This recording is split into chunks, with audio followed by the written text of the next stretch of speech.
In this two-part interview, we speak with Chief Master Sergeant Lisa List and Master Sergeant Troy Tobaben on the Air Force paralegal career field within the Air Reserve Component, or ARC. This interview builds off of the interview on the ARC from an officer's perspective in episodes 38 and 39. Here are a few clips from part one of the interview. And what a lot of folks don't know is there is a lot of options. Even if you separate from active duty and you join the reserve, you can do full-time tours at all different kinds of bases. If you're willing to move around, you have the opportunity to make some rank and experience new things and gain new leadership skills. Welcome to the Air Force Judge Advocate General's Reporter Podcast, where we interview leaders, innovators, and influencers on the law, leadership, and best practices of the day. And now to your host from the Air Force Judge Advocate General School. Welcome to another episode from the Air Force Judge Advocate General School at Maxwell Air Force Base. I'm your host, Major Rick Hanrahan. Remember, if you like the show, please consider subscribing on Apple Podcasts, Spotify, or your favorite podcast platform and leaving a review. This helps us to grow and outreach to the JAG Corps and beyond. In today's interview, we're going to continue our discussion on the Air Force JAG Corps Air Reserve component with a focus on the enlisted paralegal career field. And we have two amazing guests on the show today, Chief Master Sergeant Lisa List and Master Sergeant Troy Tobaben. Chief List and Master Sergeant Tobaben, thank you for coming on the show today. Thank you, sir. Chief Master Sergeant Lisa List is an Individual Mobilization Augmentee, or IMA, to the Senior Paralegal Manager to the Air Force Judge Advocate General, or TJAG. In this position, she serves as the Principal Advisor to the Senior Paralegal Manager, TJAG, and senior staff on all reserve enlisted matters for paralegals within the JAG Corps worldwide. Chief List partners with senior leaders to review and manage the overall health of the Reserve Paralegal program to include quality of life, morale, and welfare issues. Chief List enlisted in the Air Force on active duty in 1994, where she performed 3 active duty assignments over about 7 years, including 2 assignments at base legal offices and 1 at the Numbered Air Force.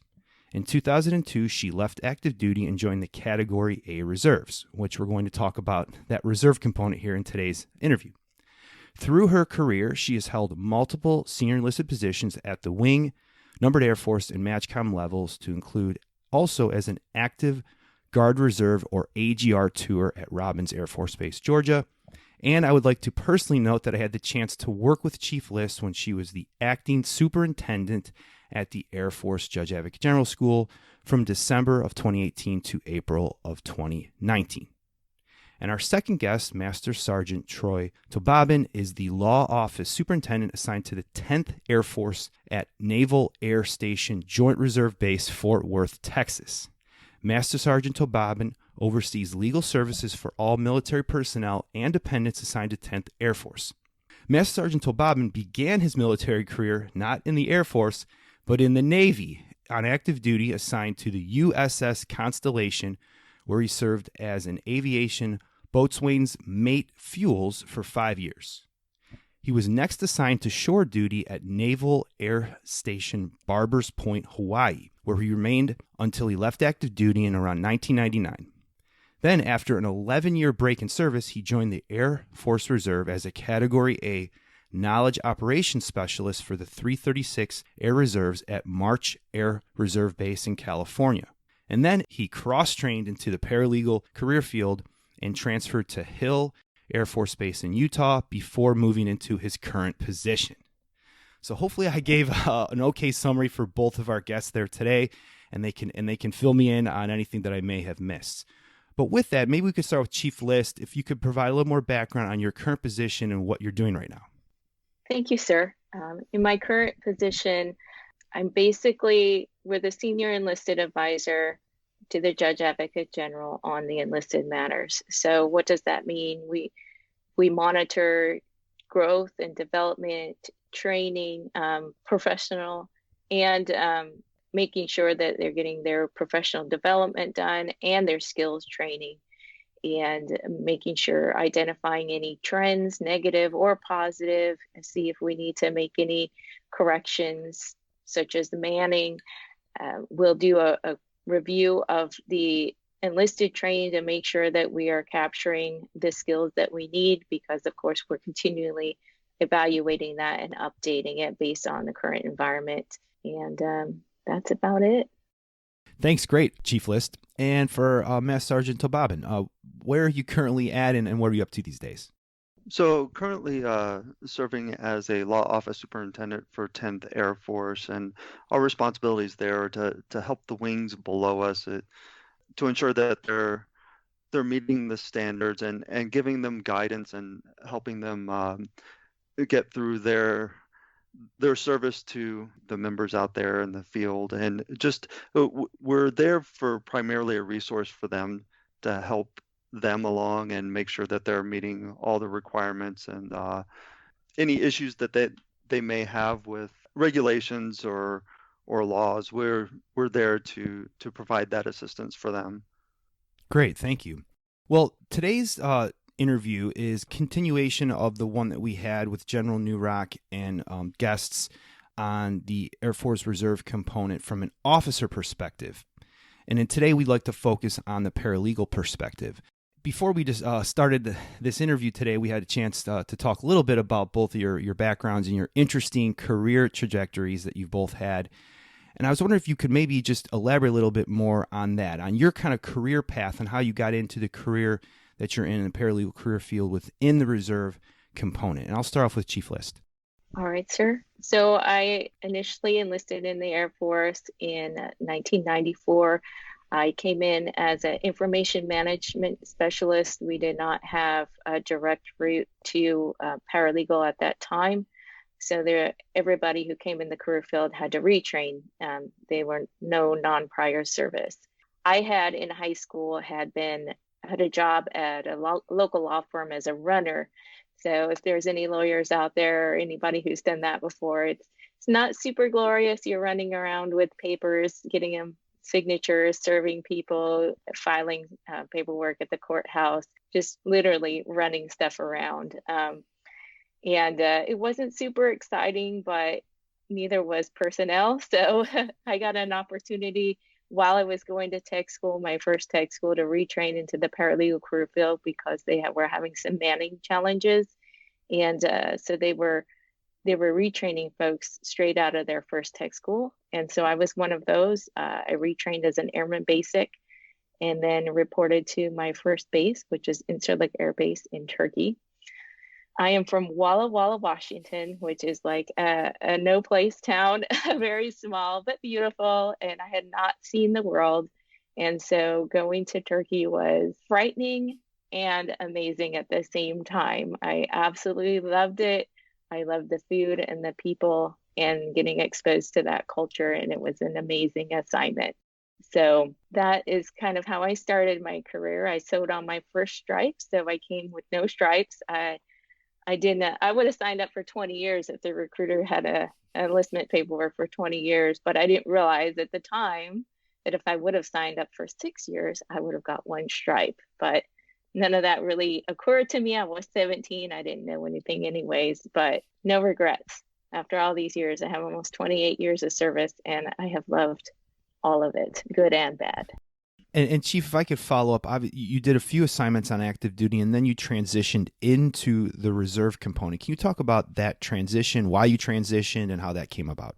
Absolutely, sir. So I'm married to my super, super patient husband, Nathan, and he is security forces, and he was deployed. We had 2 children. At the time, I was on active duty at Dias, and we had just had our second child, our son, James. And that was in December of 2001. So if you track in the timelines, right after September 11th occurred. And so he had been gone for a little bit. And it was just really difficult to have us both on active duty with children and the ops tempo of security forces deploying. But I loved serving. I wanted to keep that connection and to continue to grow my career on the military side, but on a part-time basis. And so I got a hold of the recruiter and actually joined in my first unit as a reservist, was as a traditional reservist. That's the weekend warrior at the 301st Fighter Wing at NAS Fort Worth, right next door to Sergeant Tobaben. So I really enjoyed the family, the camaraderie, and feeling connected that way. Even as a part-timer, you drill, especially on the traditional reserve side. So you're drilling with the same folks. They're usually assigned to the same unit for quite some time. So you get to know them really well, and you're working with them on a continuous basis. And I just really enjoyed that connection. Great stuff there, Chief. Thank you for sharing. And for our other guest, Master Sergeant Tobaben, very interesting career path as well. Start off in the Navy. Can you walk us through that? Yes, sir. So, 1991, I enlisted in the Navy, and much like everybody else is entering the service, I did that to mainly get some travel in, and definitely schooling. That was a big draw for me. I served on the Constellation we actually started out in Philadelphia. The ship was in dry dock and being repaired.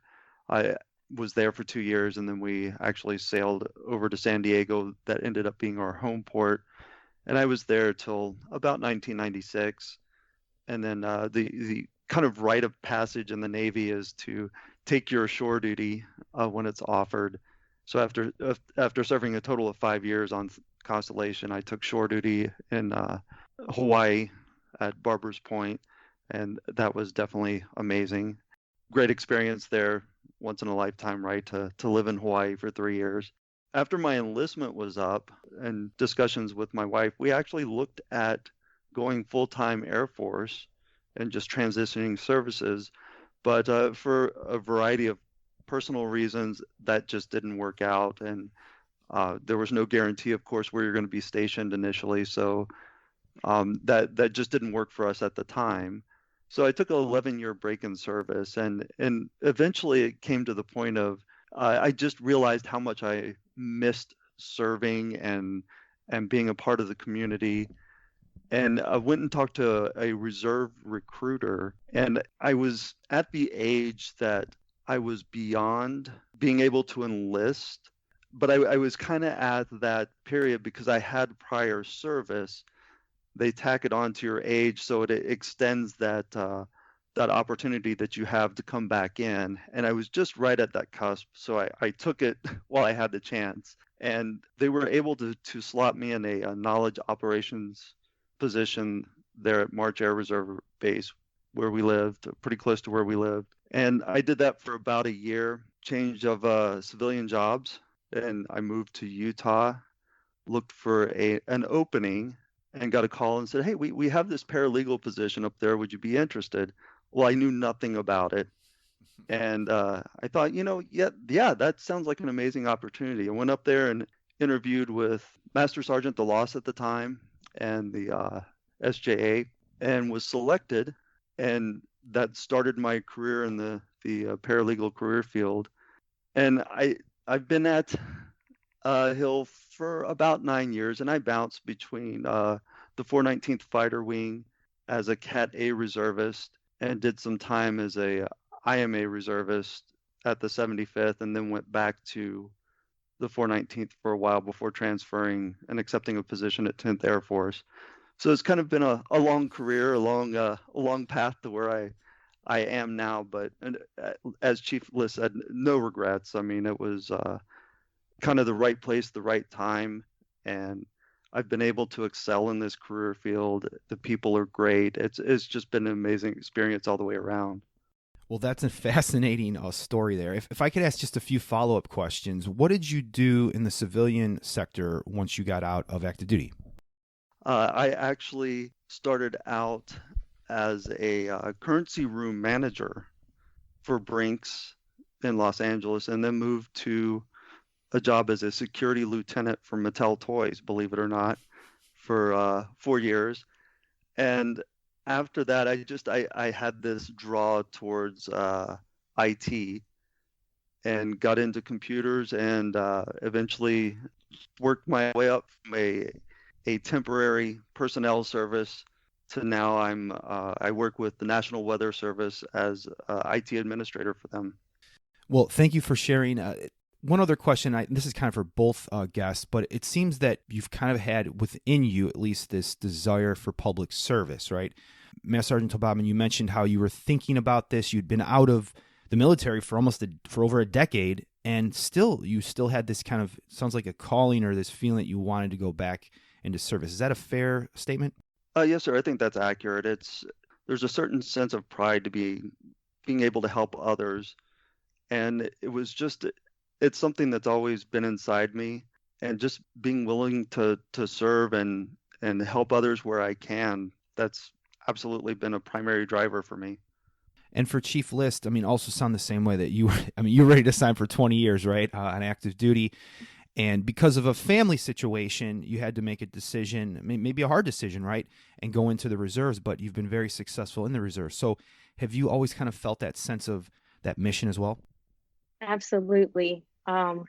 It was a hard decision for me personally, outside of, family was definitely a driver. I probably would still be on active duty if circumstances were different. I don't know, but I absolutely love service. I loved serving. Initially, it was I needed a job and wanted to see the world. That's initially why I joined, But after serving, I just found my fellow airmen. I just love them. I love serving alongside them. And like Sergeant Tobaben said, it's a sense of pride. It's a sense of doing something a little bit more that may not have been there when I initially joined, but it absolutely was there when I was trying to weigh my options about between full-time and part-time service. And what a lot of folks don't know is there is a lot of options there. Even if you separate from active duty and you join the reserve, you can do full-time tours at all different kinds of bases. You can work when you want. You don't necessarily have to do orders besides your statutory requirements if you don't want to, but you still get all these amazing benefits. So just like with anything, it's whatever you make it out to be. And I never thought I'd be active duty again, but I had the opportunity to serve 5 years active duty tour. And that was a great experience. My tour with the JAG school where you and I crossed paths was an extended active duty tour that was absolutely an amazing tour. So you get a lot of different opportunities, and it's just great. I just love it. I'm going to be one of those chiefs they got to kick out, screaming and dragging out, because I really, really enjoy serving the airmen. And Chief List, could you elaborate on that a little bit? Because I think there is some misconceptions out there about how people think about these career, right? They think like either you're going to go active duty and do that, and then when you're done, right? You're out of the military, or you're in the reserves, and they probably, a lot of people think it's this traditional 1 week in a month, 2 weeks a year type of thing. But you're saying actually there's other types of options out there. Can you talk a little bit more about that for our listeners? Absolutely. So the other thing, I'm not sure about the other services, but for the Air Force and the paralegal career field in particular, being able to serve in the different components, such as the IMA, the Cat B, or the traditional reserve, the Cat A, is very easy. So we want our folks to serve in the category that suits their lifestyle best at that time. So I started off as a traditional reservist. I went into the active guard and reserve tour, which is an AGR tour. It's a statutory tour where you're full-time active duty 24/7 365 supporting your reserve corps. And then I was also an IMA, and I switched back and forth as my bio shows, switched back and forth several times just because I wanted to experience different things. And when I was younger in my life, the traditional reserve worked better for me because I was working as a civilian, and to be able to complete my duty for the majority of the time on the weekend worked better for me. But then as I grew in my civilian career and did different things, the IMA worked a little bit better. So it just depends. And sometimes you need to take advantage of different opportunities based on what your own goals are. I mean, Sergeant Tobaben is living in Utah, but performing his drill once a month in Texas. I mean, that's huge. That's a time change. That's a plane ride. It's a big lift, and you got to really have that drive for service to do that.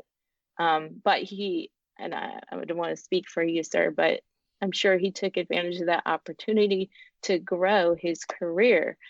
And sometimes decisions aren't always easy or convenient, but if it's what your goal is and you have the support of your family and friends, it makes it worth it for sure.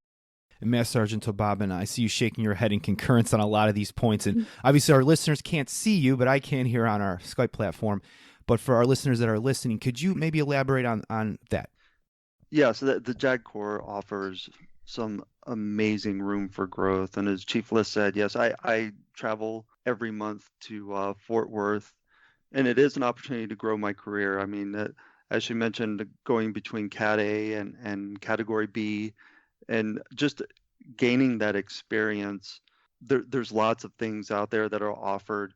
If you're willing to move around, you have the opportunity to make some rank and experience new things and gain new leadership skills.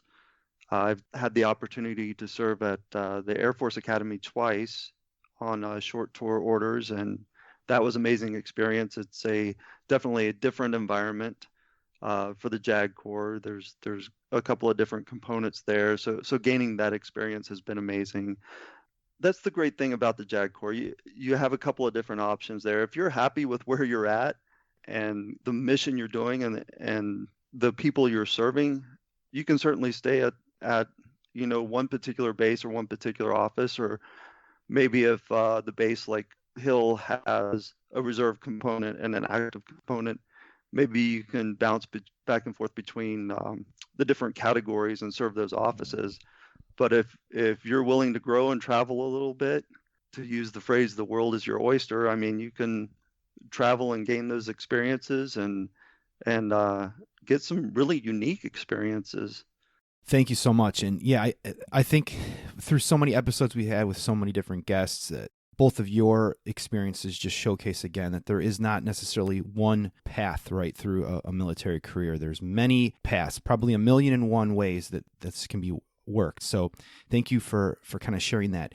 And for folks that are listening to maybe just this episode for the first time, I know we're throwing around some terms here like Category A, Category B, reservist. That was discussed in detail with General Newrock in a previous episode and guests from the officer perspective. So I would encourage you to go to that episode to listen to that where he talks about that in detail. So I'd like to kind of move into just kind of a broad question on the career field of the paralegal career field. So maybe I'll start with Chief List again. What is a military paralegal and what do they do? So a military paralegal is judge advocate's right arm, and sometimes the left too, basically. They are administrative support. They augment and are kind of like a force multiplier for that judge advocate and do legal research. They can do legal writing. We are very military justice heavy in our career field. So we do case analysis. We have a database where we input in our cases. It's a lot of data entry, checklist centric. You got to make sure that you are giving the airman due process. Also, we do legal assistance. We are on all the deployment lines when our airmen are getting ready to go to the front. We make sure that they are prepared legally with wills, power of attorneys, any outstanding legal issues that they might have. Our attorneys don't represent them, but they can definitely give guidance. And we are there, part of the team, every step of the way as a paralegal. And again, the paralegal career field is what you make of it as well. I am not shy. as Major Hanrahan will know. I definitely am constantly asking, even at this level where I'm asking my JAGs and my fellow paralegals, what can I do to make your job easier? And sometimes it's as simple as answering the phone. That's not super sexy, but that's just as important as a legal brief sometimes. So it is definitely all of what you make of it. And I've been really blessed in my career where I had worked with a lot of attorneys who were willing to allow me to stretch my legs in my legal writing and research skill set. And as we've moved on in the years since I've been in, it's now more than the rule rather than the exception. So I think that's really, really important. And maybe I'll offer this question to both guests. What is kind of a, I don't know, quote unquote, normal career path for a paralegal? Like, where would a paralegal typically start off with their first assignment and then second assignment, etc.?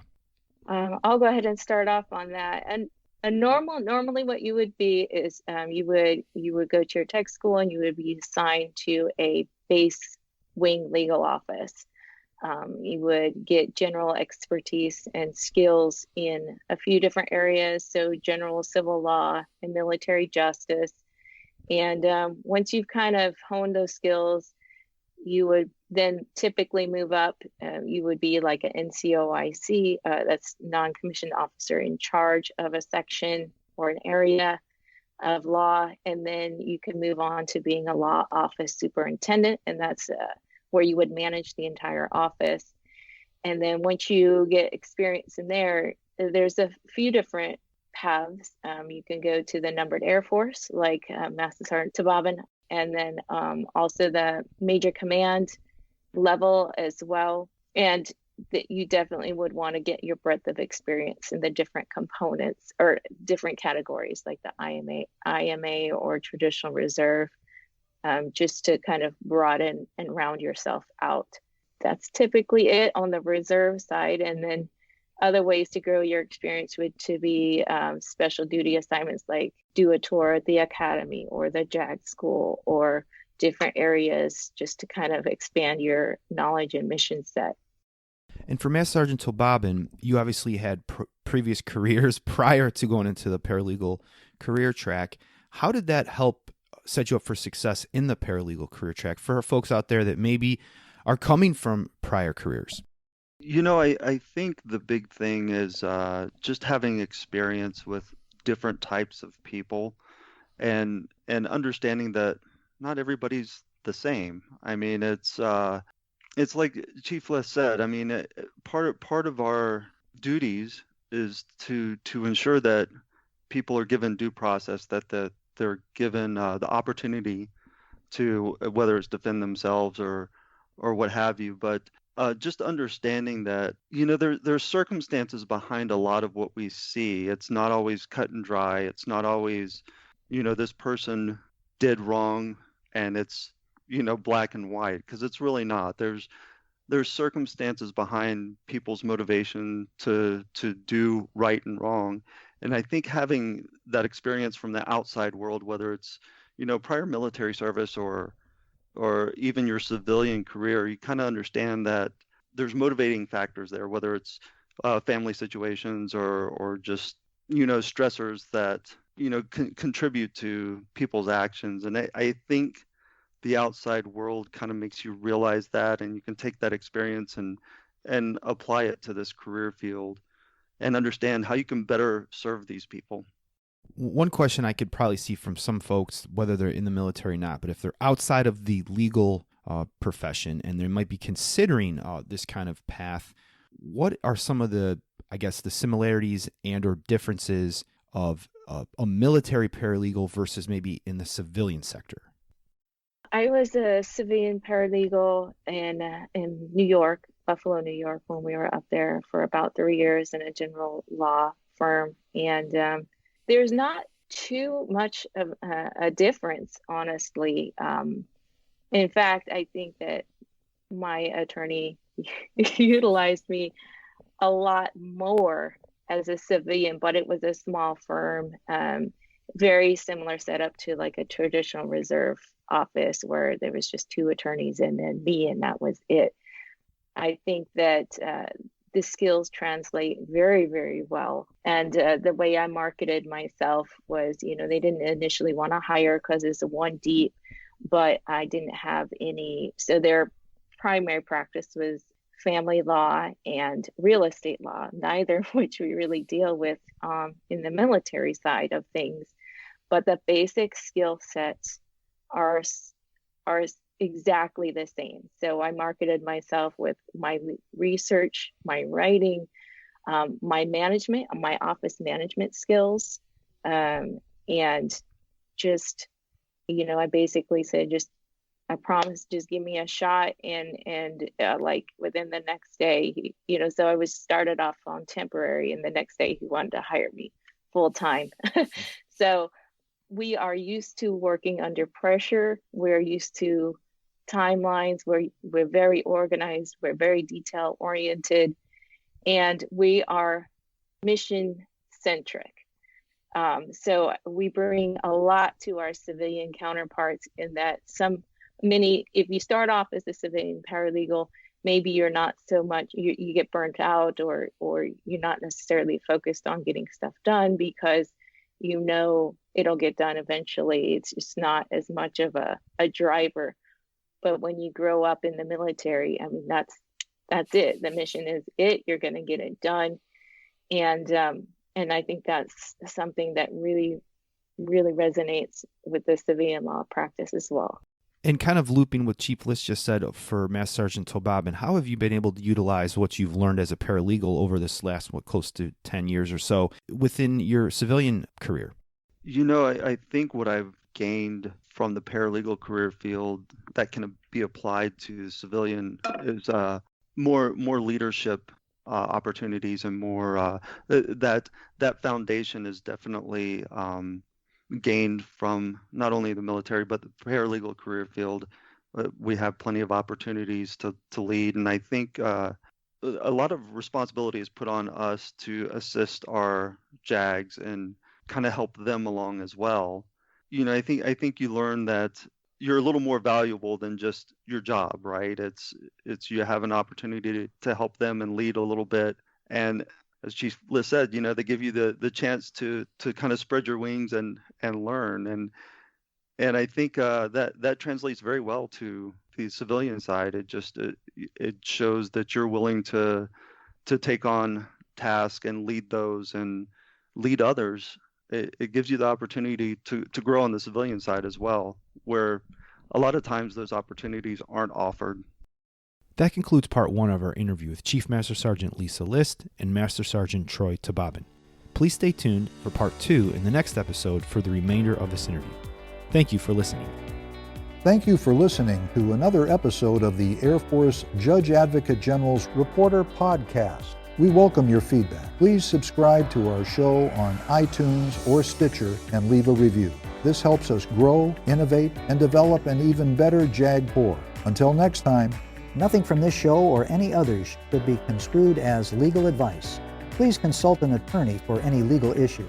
Nothing from this show is endorsed by the federal government, Air Force, or any of its components. All content and opinions are those of our guests and hosts. Thank you.